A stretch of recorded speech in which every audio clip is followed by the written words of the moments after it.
راح اخلي النقط على الحوض.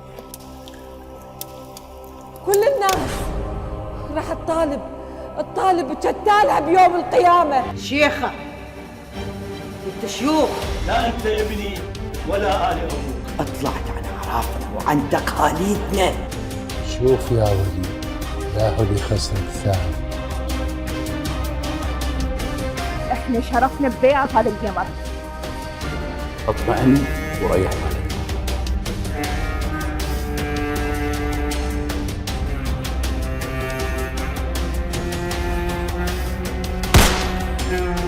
أني راح أسس دنيا جديدة، أنا الملك فيها. ليلة الكل تسكت والصوت اللي ينسمع. ليلة أريد المقابر تنخبص، الكل يموت.